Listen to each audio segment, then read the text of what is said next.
नमस्कार सम्पूर्णमा आज फेरि पनि मैले तपाईहरुको माझ अर्को खबर लिएर आइसकेको छु र यहाँ के भइरहेको छ, नेपालमा के भइरहेको छ बुझ्न निकै गाह्रो परिरहेको छ। खुसीको खबर त छँदैछ। खुसीको खबर के पनि रहेको छ भन्दाखेरि चाहिँ हिजोसम्म हैन बालेन र रवि मिल्दै गर्दाखेरि चाहिँ कुलमान घिसिङलाई कसरी चाहिँ एकतामा ल्याउने भनेर अनेकौं जोड गर्दा गर्दै नमिलेको कुरा आज त्यही कुरा चाहिँ तिनै चाहिँ हैन मैले अस्तिदेखि भनिरहेको थिएँ हिजोसम्म चाहिँ न्युज आउँछ भनेको थिएँ, मिल्ने पनि आयो पनि। तर कुलमानको नि मैले भनेको थिएँ मिल्ने छन् भनेर हैन, र हिजोको न्युजमा त्यो कुरा थिएन। तर आज भने अघि रातारात चाहिँ सुदन गुरुङको सहायतामा भनौँ हैन उनले चाहिँ तीनजनालाई जोड गरेर चाहिँ एकता चाहिँ गराएका छन्।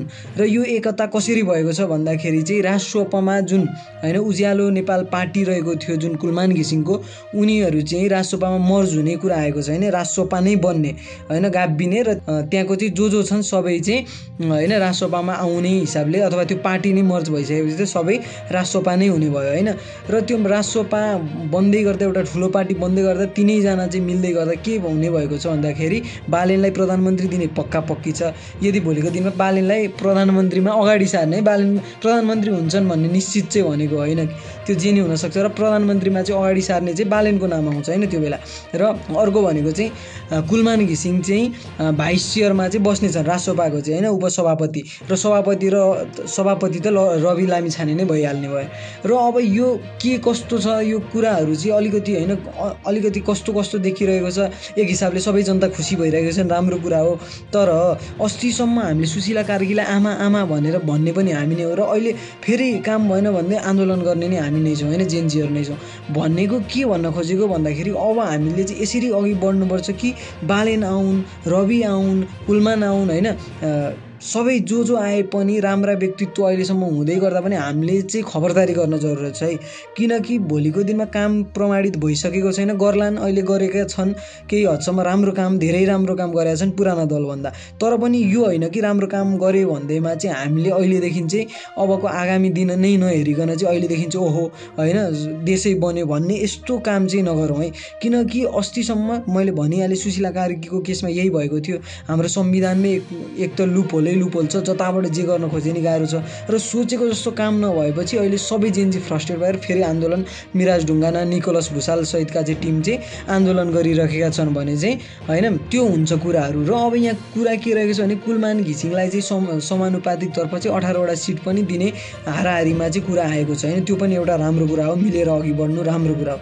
तर यहाँ कसरी के भइरहेको छ, सुदन गुरुङले मिलाइरहेका छन् त्यो राम्रो कुरा हो। तर हिजोसम्म त्यत्रो राखेर सँगै मिल्न नसकेको चाहिँ हैन जो थिए हाम्रा कुलमान घिसिङ आज फेरि मिलेका छन्। अब यहाँ कसरी यो चाहिँ के कुन हिसाबले के भइरहेको छ बुझ्न एकदम जनतालाई गाह्रो छ। जनता यतिमा खुसी छन् कि तीनैजना मिलेका छन् हैन, यो सबैजना चाहिँ खुसी छन्। पुराना पार्टीहरू भन्दा चाहिँ अब नयाँ पार्टीहरू चाहिँ आएका छन्, त्यसमा खुसी छन्। तर त्यो खुसी हुँदै गर्दा चाहिँ हामी यति खुसी हुनु भएन कि भोलिको दिनमा चाहिँ उनीहरूले काम फेरि पुरानै नेताको जस्तो हालत हैन हुने गरी चाहिँ नहोस्।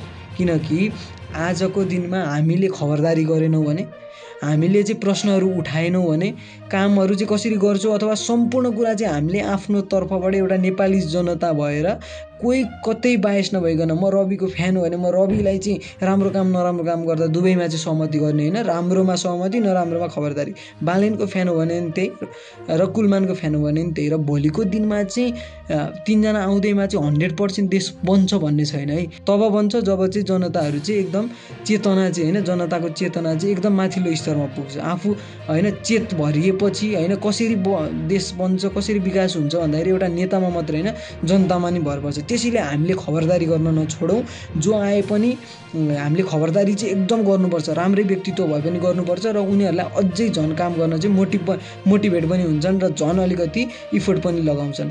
र अरू भनेको कुरा चाहिँ अहिलेको चुनावमा हामी सबै मिलेर जानुपर्छ, र त्यो भयो भने देश बन्ने निश्चित छ। ढिलो चाँडोको कुरा मात्रै है त। ल आज यति भन्दै बिदा हुन चाहन्छु। जय नेपाल।